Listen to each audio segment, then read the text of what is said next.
नमस्कार दोस्तों, मैं पंकज शर्मा एक बार फिर आप सभी का आपके अपने एग्ज़ाम हुआ चैनल में स्वागत करता हूं। और दोस्तों, आज हम लोग जनरल साइंस के लिए एक बहुत ही इम्पोर्टेंट टॉपिक को लेकर आए हैं। आज हम जनरल साइंस की इंट्रोडक्शन यानी कि बायोलॉजी के इंट्रोडक्शन के बारे में बात करने वाले हैं। और बहुत सारे स्टूडेंट बच्चों पूछते हैं कई बार कि सर, जनरल साइंस का जो टॉपिक है वो काफ़ी बड़ा होता है, इसके अंदर कौन कौन से टॉपिक आते हैं और कौन कौन से इसमें मेन टॉपिक होते हैं। तो बेटा, इसमें मेनली 3 टॉपिक आते हैं। इसमें physics, chemistry and biology topics 3 main हैं। और इसके अलावा अगर हम बात करें तो इसमें टेक्नोलॉजी वाला पार्ट भी ऐड हो जाता है, जो कि आपके करंट अफेयर से रिलेट होता है। फिर भी अगर हम देखें कि भाई आपके जो मेनली 3 टॉपिक है, जिसमें आपके जनरल साइंस का जो 3 टॉपिक है, जिसके अंदर फिजिक्स, केमिस्ट्री एंड बायोलॉजी है, तो बेटा बायोलॉजी सबसे इम्पोर्टेंट पार्ट्स में आता है। इम्पोर्टेंट इसलिए है क्योंकि यहाँ इस टॉपिक के लिए थोड़ी गहराई ज़्यादा है। यहाँ पे एग्जामिनर के पास पूछने के लिए बहुत कुछ होता है, बहुत डेप्थ है इस टॉपिक के अंदर। टॉपिक भी ज़्यादा है फिजिक्स और केमिस्ट्री के कंपैरिजन में, है ना। तो इसका सिलेबस भी थोड़ा सा लेंथी होता है, इसीलिए एग्जामिनर के लिए यहाँ पे पूछने के लिए बहुत कुछ होता है और इसीलिए ये टॉपिक इम्पोर्टेंट टॉपिक्स में आता है। तो आज हम लोग आप लोगों से जनरल साइंस के जो बायोलॉजी का जो टॉपिक है, जो सबसे पहला टॉपिक आता है या सबसे बेसिक टॉपिक आता है, बिल्कुल अपन बात कर सकते हैं बिल्कुल ज़ीरो, बायोलॉजी का बिल्कुल ज़ीरो से हम लोग चीज़ों को स्टार्ट कर रहे हैं। तो जो ज़ीरो वाला टॉपिक है वो हम लोग पढ़ने वाले हैं। तो जैसा कि आप स्क्रीन पे देख ही रहे हो कि आपको पता लग रहा है कि यहाँ पे हम इंट्रोडक्शन ऑफ बायोलॉजी के बारे में बात करने वाले हैं, है ना, यानी कि जीव विज्ञान का सामान्य परिचय। तो आइए सबसे पहले हम लोग स्टार्ट करते हैं बायोलॉजी। देखिए, अगर मैं बायोलॉजी स्टार्ट करता हूँ या जनरल साइंस भी स्टार्ट करता हूँ, तो जनरल साइंस के अंदर हम सबसे पहले बात करेंगे कि भाई पूरा जब यूनिवर्स होता है, इस पूरे यूनिवर्स के अंदर केवल 2 ही टाइप की चीज़ें होती हैं। या तो आपको लिविंग थिंग्स मिलेंगी या आपको नॉन लिविंग थिंग्स मिलेंगी। 2 तरह की चीज़ें आपको मिलने वाली है, सजीव या निर्जीव। बेटा, अगर हम बात करते हैं सजीव या निर्जीव में से, तो जहाँ पे हम लोग सजीवों का अध्ययन करते हैं, जहाँ पे हम लोग सजीवों के बारे में स्टडी करते हैं, वो आपका बायोलॉजी वाला पार्ट होता है। और यही इसकी डेफिनेशन भी है। बायोलॉजी की जो डेफिनेशन है वो भी यहीं से ही निकल के आती है कि biology branch of science in which living beings are study, यानी कि जहाँ पे हम लोग विज्ञान की वह शाखा जिसमें हम लोग सजीवों का अध्ययन करते हैं, वो क्या कहलाता है? बायोलॉजी कहलाता है। चलो, ये तो बच्चों आपको समझ में आ गया होगा कि जहाँ पे भी सजीवों के बारे में अध्ययन किया जा रहा है वो बायोलॉजी कहलाता है। लेकिन अगला क्वेश्चन ये निकल के आता है कि सर, सजीव किसे कहेंगे, सजीव क्या होते हैं? तो बच्चों, सजीव यानी कि जो लिविंग थिंग्स होती हैं उनकी कुछ प्रॉपर्टीज़ होती है, कुछ कैरेक्टरिस्टिक होती हैं, है ना, उनमें कुछ गुणधर्म होते हैं जिनके हिसाब से, जिस हिसाब से हम उनको बता सकते हैं कि भाई ये चीज़ सजीव है या ये चीज़ निर्जीव है। तो देखो, सजीवों की कुछ खास विशेषताएं आपको स्क्रीन पे दिखाई दे रहा होगा। एक छोटा सा फ्लो चार्ट मैंने बनाया हुआ है, इस पे पता लग रहा होगा कि अगर हम लोग सजीवों की बात करें, यहाँ पे कैरेक्टरिस्टिक की बात की गई है लिविंग थिंग्स की।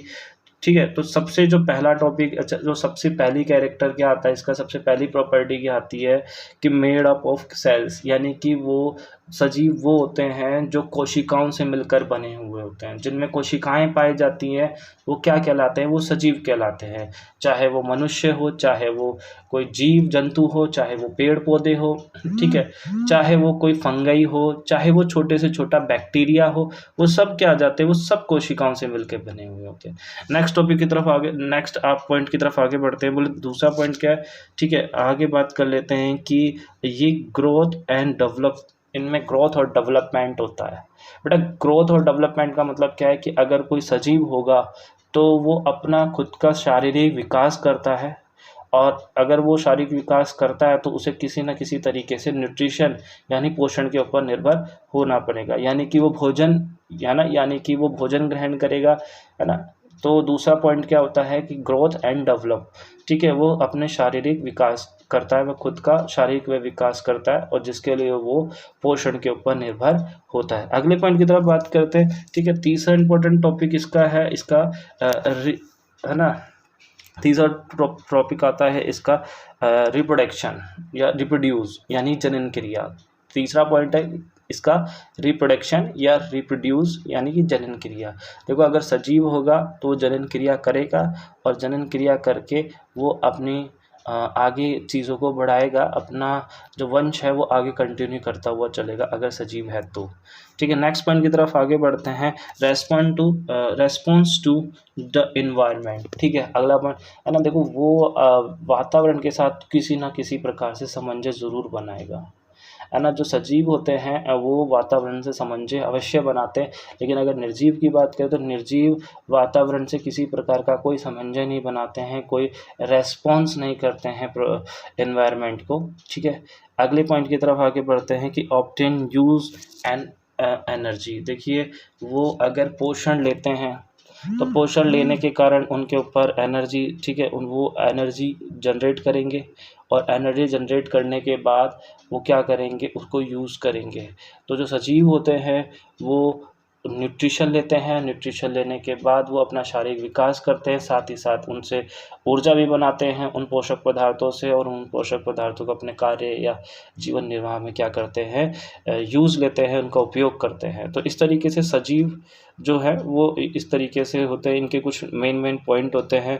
ठीक है, तो सजीवों की अगर हम प्रॉपर्टी की बात करें, दोबारा से बात कर सकते हैं कि वो सेल के बने हुए होते हैं। सबसे पहले सजीवों में सेल होना चाहिए। सजीव हमेशा सेल से बने होते, कोशिकाओं के बने होते, या सजीवों की जो सबसे सूक्ष्म इकाई होती है वो क्या कहलाती है, वो कोशिका यानी सेल ही कहलाती है। अगले पॉइंट की तरफ आते हैं, रेस्पॉन्स टू इन्वायरमेंट।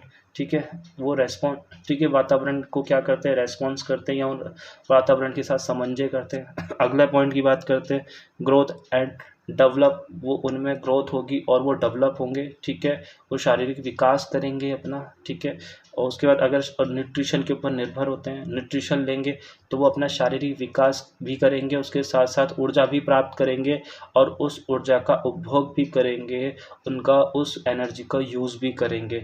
ठीक है, अगले पॉइंट की तरफ आगे बढ़ते हैं, रिप्रोडक्शन, रिप्रोड्यूस, जनन क्रिया करना, वो जनन क्रिया भी करेंगे। तो ये कुछ प्रॉपर्टी हो गई सजीवों की, लिविंग थिंग्स की, जिन्हें अब लिविंग थिंग्स को ही हम लोग क्या कह देते हैं, ऑर्गेनिज्म।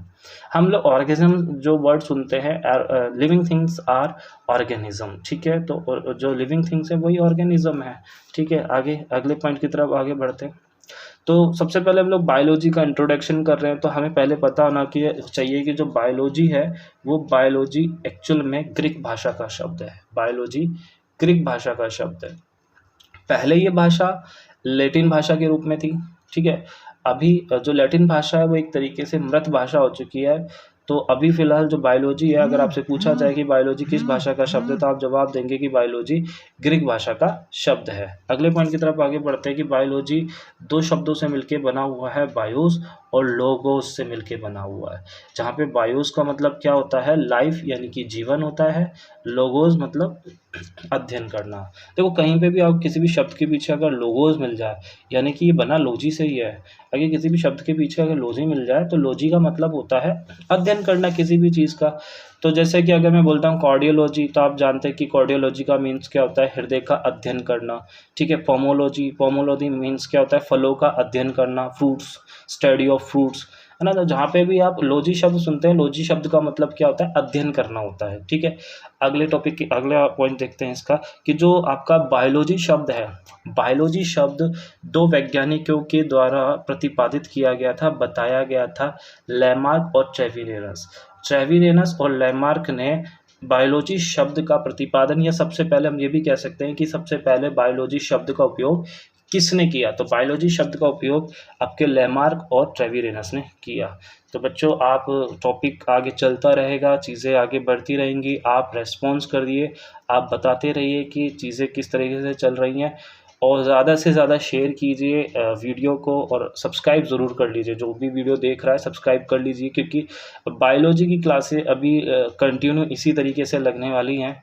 ठीक है, तो हम लोग आगे बढ़ते हैं, और जो बायोलॉजी शब्द है वो सबसे पहले लैमार्क और ट्रेविरेनस के द्वारा बताया गया, और वो लैमार्क और ट्रेविरेनस ने सन 1802 में बताया, इस शब्द का उपयोग सबसे पहले उपयोग में लिया था। ठीक है, एक चीज़ और है कि यहाँ पे हम लोग बात कर लेते हैं कि जो बायोलॉजी है उसके जो जनक है वो किसे कहा गया है, द फादर ऑफ बायोलॉजी अरस्तु या अरिस्टोटल को कहा गया है। अरस्तु बायोलॉजी यानी जीव विज्ञान के जनक माने गए हैं, उन्हें कहा जाता है। ठीक है, आगे बढ़ जाते हैं, आगे टॉपिक के आगे बढ़ाते हुए लिखते हैं कि भाई जो बायोलॉजी है, बायोलॉजी बेसिकली इसकी बहुत सारी ब्रांचेस होती हैं बायोलॉजी के, लेकिन स्टार्टिंग से ही, प्रारंभ से ही बायोलॉजी को मुख्यतः 2 भागों में बाँटा गया है, या इसकी मेनली 2 ब्रांच है। और इसकी 2 ब्रांचेस कौन-कौन सी है? एक तो आपकी ज़ूलॉजी और दूसरी है ये बॉटनी। ज़ूलॉजी यानी कि जंतु विज्ञान और बॉटनी यानी कि पादप विज्ञान। जो जंतु विज्ञान है ना? इसके जो जनक है वो अरस्तु या अरिस्टोटल को बोला गया है। अरस्तु इसके जनक हैं और इनके द्वारा एक किताब लिखी गई है जिसका नाम है Historia of Plantarum, sorry Historia of Animalia. ठीक है, हिस्टोरिया ऑफ एनिमेलिया ये किसके द्वारा लिखी गई है? अरस्तु के द्वारा लिखी गई है। ठीक है, और जूलॉजी है क्या? भाई विज्ञान की वो शाखा जिसके अंतर्गत हम लोग जंतुओं के बारे में या जीवों के बारे में अध्ययन करते हैं, वो क्या कहलाता है आपका, है ना, जंतु विज्ञान यानी कि जूलॉजी कहलाता है। हम दूसरे टॉपिक की तरफ आगे बढ़ते हैं। इसमें जो दूसरा पॉइंट है जिसे आप बॉटनी बोलते हैं, पादप विज्ञान। पादप विज्ञान के जो जनक है वो थियोफेस्टस को कहा गया है। जो पादप विज्ञान के जो जनक है वो क्या, किसको कहा गया है? थियोफेस्टस को कहा गया है। और थियोफेस्टस ने भी एक बुक लिखी है जिसका नाम है हिस्टोरिया ऑफ प्लांटनम। इसका नाम है हिस्टोरिया ऑफ प्लांटनम, है ना। और पादप विज्ञान की अगर हम लोग परिभाषा की बात करें कि इनकी परिभाषा क्या है, तो पादप विज्ञान की जो परिभाषा है वो है branch of biology that deal with plants, जहाँ पे हम लोग प्लांट्स यानी कि पेड़ पौधों के बारे में अध्ययन करते हैं, वो क्या कहलाता है? बॉटनी कहलाता है। ठीक है, आगे की तरफ बढ़ते हैं। अब हम लोग इसी टॉपिक को आगे बढ़ाते हुए बढ़ते हैं कि भाई हम लोगों ने ये तो जान लिया कि इसके मूल्य मेनली 2 ब्रांचेस थी, 2 शाखाएं थी बायोलॉजी की, जिसमें एक जो शाखा आती है, एक वो आपकी, एक तो जंतु विज्ञान जिसे आप जूलॉजी बोलते हैं, एंड सेकंड जो पार्ट था जिसे आप प्लांट वाला पार्ट बोल रहे थे। ठीक है, यानी बॉटनी वाला पार्ट हो गया। हम लोग बात करें कि जो ऑर्गेनिज्म है, जो जीव है ना, तो इन जीवों को, जो धरती पे रहने वाले जीवों को कितने भागों में बांटा गया है एक्चुअल में, तो इनका वर्गीकरण किस किस तरीके से किया गया, और एग्जाम में भी इनके ऊपर बहुत क्वेश्चन पूछे जाते हैं इनके वर्गीकरण के ऊपर। तो सबसे पहले हम लोग वर्गीकरण की बात करते हैं, तो जो पहला वर्गीकरण है, जो मेनली जो वर्गीकरण हम लोग पढ़ते हैं, है ना, वो हम लोग पढ़ते हैं कैरोलस लीनियस का। ये जो आपको व्यक्ति दिखाई दे रहा है, ये कैरोलस लीनियस है ना, कैरोलस लीनियस। और इन्हें फादर ऑफ टैक्सोनॉमी भी कहा जाता है, वर्गीकरण के जनक भी कहा जाता है ना। तो कैरोलस लीनियस को वर्गीकरण के जनक कहा जाता है ना। इन्होंने किताब लिखी, सिस्टमा ऑफ नेचुरी। इनके द्वारा लिखी हुई किताब है एक सिस्टमा ऑफ नेचुरी, और इस किताब के अंदर इन्होंने मेनली 2 चीज़ें करी हैं, 2 बातें इन्होंने कही है। एक तो इन्होंने जीवधारी यानी ऑर्गेनिज्म का वर्गीकरण किया है। फर्स्टली तो इन्होंने क्या किया है, जो जीवधारी है उनका वर्गीकरण किया है। और हम लोग बात करते हैं कि अगर इन्होंने दूसरा बात क्या किया, इन्होंने दूसरा बात किया है कि जो भी जीव है, जो भी प्लांट है, जीव है, ऑर्गेनिज्म है, ठीक है, उनका जो एक वैज्ञानिक नाम है ना, सबसे पहले इनका जो वैज्ञानिक नाम है वो इन्होंने ही बताया।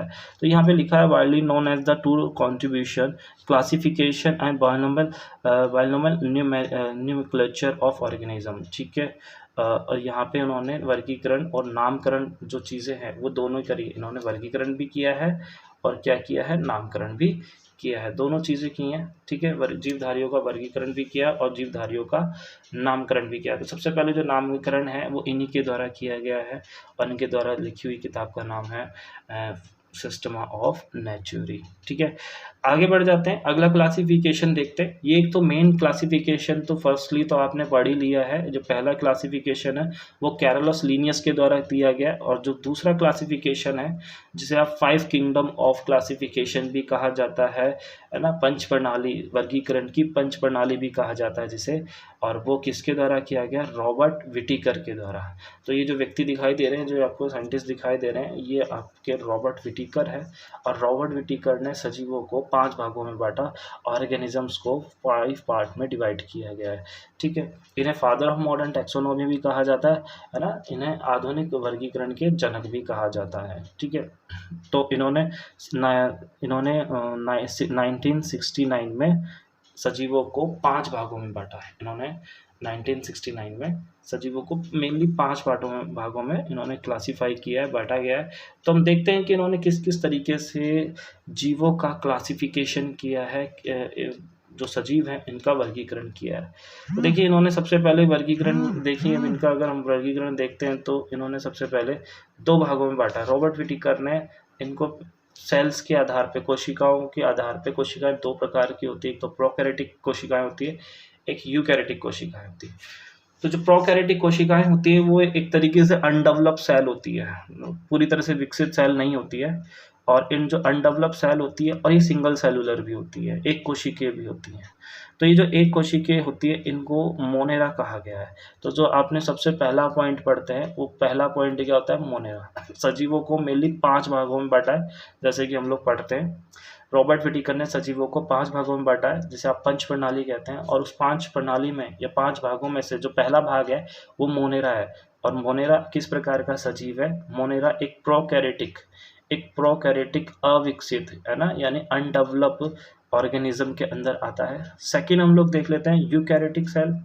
जो यूकैरियोटिक सेल्स होती हैं वो एक तरीके से डेवलप सेल होती है। और जो डेवलप सेल होती है 2 टाइप की होती है, एक सिंगल सेलुलर भी हो सकती है और डबल सेलुलर भी हो सकती है। जो सिंगल सेलुलर होती है उसके अंदर एक पार्ट आता है जिसे आप बोलते हैं प्रोटिस्टा। तो आप दूसरा पार्ट पढ़ते हैं। पहला आपने क्या पढ़ा? पहला आपने मोनेरा पढ़ा। सेकंड आपने क्या पढ़ा? सेकंड आपने प्रोटिस्टा पढ़ा। ठीक है, आपने 2 टाइप करें। आगे बात करते हैं, 5 में से 2 पार्ट आप पढ़ चुके हैं। तीसरा पार्ट देखते हैं, है ना, जो मल्टी सेलुलर होते हैं, बहुकोशिकीय होते हैं, उनके आगे जाके 2 पार्ट कर दिए जाते हैं। एक तो जिनकी सेल वॉल होती है और एक जिनकी सेल वॉल नहीं होती है। और आप सभी को पता है कि जो जंतु होते हैं, पेड़ पौधों को छोड़ के जो जंतु होते हैं, जीव होते हैं, उनकी कोशिकाओं में कोशिका भित्ति यानी सेल वॉल नहीं होते हैं, यानी कि वो विदाउट सेल वॉल होते हैं, यानी कि वो क्या होते हैं? विदाउट सेल वॉल होते हैं। और जो विदाउट सेल वॉल होते हैं उन्हें आप क्या बोल देते हैं? एनिमल। और इनको क्या बोल दिया गया? एनिमेलिया बोल दिया गया। इन्हें क्या बोल दिया गया? एनिमेलिया बोल दिया गया। आगे जो टॉपिक देखते हैं, इसमें आगे का जो क्लासिफिकेशन है वो सजीवों को 2 भागों में, जो आपने आगे डिवाइड किया था कि भाई जो एक तो विदाउट सेल हो जाएगा जिसे आप एनिमेलिया बोल देते हैं, और एक वह सजीव जिनकी कोशिकाओं में क्या पाया जाता है? कोशिका भित्ति पाई जाती है। आप सभी को पता है कि वो कौन सी होती है? वो आपकी कोशिका भित्ति यानी कि प्लांट की होती है। लेकिन ऐसा नहीं है कि सिर्फ प्लांट में इसकी बात करें, इसके 2 पार्ट और कर देंगे। एक तो वो जो खुद खाना बनाता है ना, जो क्या बनाता है? फोटोट्रॉपिक्स जिसे आप बोल देते हैं, इसमें ऑटोट्रॉपिक्स भी आ जाता है। तो जो फोटोट्रॉपिक्स होते हैं वो क्या करते हैं? प्रकाश संश्लेषण की अभिक्रिया करके भोजन बनाते हैं। जो फोटोट्रॉपिक्स होते हैं वो कौन से सजीव होते हैं? जो प्रकाश संश्लेषण की अभिक्रिया करके भोजन बनाते हैं। अगर हम नेक्स्ट पार्ट पढ़े, दूसरे के ऊपर निर्भर होते हैं। दूसरा पार्ट क्या होता है? जो भोजन के लिए दूसरों के ऊपर निर्भर होते हैं, और वो कौन से होते हैं? वो आपका हेटेरोट्रॉपिक्स होते हैं। वो क्या होते हैं? हेटेरोट्रॉपिक्स वो सजीव होते हैं जो भोजन के लिए दूसरों पर निर्भर होते हैं। ठीक है, और जो भोजन पे दूसरों पे निर्भर होते हैं उस भाग को, उस पार्ट को फंगाई बोल दिया जाता है ना। कवक भी इसका एक भाग है, इसको हिंदी में कवक बोल दिया जाता है। और इसका जो दूसरा पार्ट है जो फोटोट्रॉपिक्स के अंदर आता है, वो आपके प्लांट्स वाला भाग आ जाता है, आपके, है ना, पेड़ पौधे वाला भाग हो जाता है। तो इस तरीके से हमने रॉबर्ट विटिकर के वर्गीकरण को पढ़ा। और रॉबर्ट विटिकर के जो वर्गीकरण है उन्हें मेनली 5 भाग में बांट दिया जाता है। फर्स्ट पार्ट कौन सा है? मोनेरा। सेकंड कौन सा है? प्रोटिस्टा। एंड थर्ड कौन सा है? फंगाई। एंड फोर्थ कौन सा है? एनिमेलिया। एंड फिफ्थ कौन सा है? आपका प्लांटी यानी प्लांटनम, जिसे आप बोल देते हैं। ठीक है, और इस तरीके से रॉबर्ट विटिकर का सबसे मेन आपका क्लासिफिकेशन है। और यही हम लोग आगे की क्लासेस में यही क्लासिफिकेशन कंटिन्यू करते हैं। जो भी कॉलेजेस में पढ़ते हैं, 11th 12th में पढ़ते हैं, वो यही क्लासिफिकेशन मेनली होता है। ठीक है, तो आगे की बात कर लेते हैं कि हिस्ट्री ऑफ टैक्सोनॉमी कॉन्सेप्ट। देखिए मेन तो आपका एक तो रॉबर्ट विटिकर हुए और दूसरा आप कैरोलस लिनियस हुए। ये 2 आपके मेन वर्गीकरण के वाले पार्ट के अंदर आते हैं। इनके 2 वर्गीकरणों, इन दोनों के सबसे ज़्यादा क्वेश्चंस पूछे जाते हैं। लेकिन ऐसा भी नहीं है कि एक तो द्विप्रणाली किसने दी थी? कैरोलस लिनियस ने दी थी। और जो पंच प्रणाली थी वो किसने दी थी? वो आपके रॉबर्ट विटिकर ने दी थी। लेकिन अगर कभी आपसे क्वेश्चन में पूछ लिया जाए कि मान लो बच्चे बताओ तीसरी प्रणाली किसने दी थी, 3 प्रणाली किसने दी थी सजीवों की वर्गीकरण की, या 4 प्रणाली किसने दी थी, है ना, फॉर किंगडम कॉन्सेप्ट। तो देख लीजिए, तो आपको कौन कौन सा याद रखना है। एक तो 2 किंगडम्स, है ना, दो भागों में बांटने वाले कौन थे, एक तो कैरोलस लीनियस थे। देखो इनकी जो सिस्टमा नेचुरी जो बुक थी वो 1735 में बनाई गई थी। मतलब उन्होंने लिखी कब थी, 1735 में बनाई थी, लेकिन वो जो बुक थी वो प्रकाशित कब हुई थी, वो कब हुई थी, 1757 में हुई थी। वो कब हुई थी, 1757 में हुई थी। तो अगर आपसे पूछा जाए कि जो पंच प्रणाली, जो द्विप्रणाली है सजीवों की, है ना, वो कब दी गई, तो प्लांट किंगडम और एनिमल किंगडम यानी कि दो प्रणाली वो कब दी गई थी, वो प्रणाली आप बताओगे 1757 में दी गई थी। लेकिन आपसे पूछा गया सिस्टमा नेचुरी किताब कब बनी थी, सिस्टमा नेचुरी किताब आपके 35 में बनी थी, 1735 में। ये थोड़ा सा आपको देखना होगा, यहाँ पे 1757 आना चाहिए, है ना, लेकिन ये बुक के आधार पे 1735 लिखा हुआ है। चलिए आगे बात करते हैं कि 3 किंगडम, अगर 3 किंगडम्स की बात की जाए या त्रिप्रणाली की बात की जाए जिनमें सजीवों को 3 भागों में बांटा गया, वो किसके द्वारा बांटा गया। इनके बाद एक साइंटिस्ट आए थे हैकल 1866 में। हैकल ने सजीवों को 3 भागों में बांटा। कौन कौन से थे, देखो प्लांटी और एनिमेलिया तो पहले से थे, है ना। इन्होंने ऐड क्या कर दिया, नया प्रोटिस्टा। इन्होंने क्या ऐड कर दिया, नया प्रोटिस्टा। तो इस तरीके से इन्होंने त्रिप्रणाली दी थी।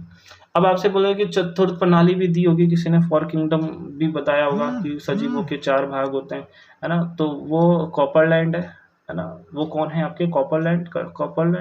1956 में सजीवों को मेनली 4 भाग में विभाजित कर रहे थे, है ना। तो प्लांटी पहले से ही है, एनिमेलिया पहले से है, प्रोटिस्टा पहले से। इन्होंने नई चीज़ क्या ऐड करी है, इन्होंने नई चीज़ मोनेरा ऐड करी है। इन्होंने नई चीज़ कौन सी ऐड करी, मोनेरा। इसके बाद तो आपने रॉबर्ट विटिकर का तो वर्गीकरण जो कि मेन है ही, है ना, 1969 में। तो 5 किंगडम जिसके अंदर आते हैं, पंच प्रणाली जो आती है, मोनेरा, प्रोटिस्टा, फंजाई, ठीक है, एनिमेलिया, प्लांटिस के 5 पार्ट है, ठीक है। तो दोस्तों इसके अलावा ये आपके एक छठा प्रणाली भी है 6 किंगडम, बट ये इंपॉर्टेंट नहीं है, कभी एग्जाम में नहीं पूछा जाता। आपके लिए मेनली कौन सा है, एक तो द्विप्रणाली है, 2nd किंगडम, 2 किंगडम्स, है ना, और एक है आपका 5 किंगडम, ठीक है।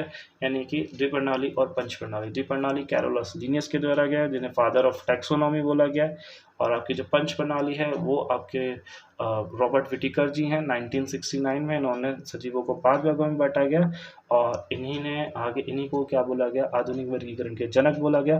The father of modern taxonomy भी इन्हें कहा जाता है। तो चलिए आगे बढ़ते हैं। अगर हम लोग एक बार एक साइंटिस्ट के बारे में और देख लेते हैं। जो ये आपके जो साइंटिस्ट दिखाई दे रहे हैं, ये चार्ल्स डार्विन है। ये क्या थे, चार्ल्स डार्विन। तो देखिए ये थोड़ा बताने का मकसद क्या है इस टॉपिक में कि कई बार कुछ एग्जाम में एक छोटा सा क्वेश्चन बन के आया हुआ है, तो वो भी यहाँ पे डिस्कस हो जाएगा। तो फिलहाल इस साइंटिस्ट के बारे में बात कर लेते हैं कि इन्होंने एक बुक लिखी थी, द ओरिजिन ऑफ स्पीसीज, है ना। यानी कि स्पीसीज यानी जीव जंतुओं का उत्पत्ति, सजीवों की उत्पत्ति के बारे में उन्होंने यहाँ पे कुछ लिखे हुए हैं। ये बुक लिखी हुई है चार्ल्स डार्विन के द्वारा। साइंटिस्ट का नाम है चार्ल्स डार्विन, ये आपको पिक में दिखाई दे रहे हैं, चार्ल्स डार्विन। तो इन्होंने 2 शब्द थे, एक तो थे फ्लोरा और एक फ्यूना। अभी हमने पहले भी पढ़े थे फ्लोरा, एक तो शब्द है फ्लोरा और एक है फ्यूना। बेटा ये फ्लोरा और जो फ्यूना जो दो शब्द हैं, ये एक्चुअल में परिभाषित करने वाले कौन थे, चार्ल्स डार्विन थे।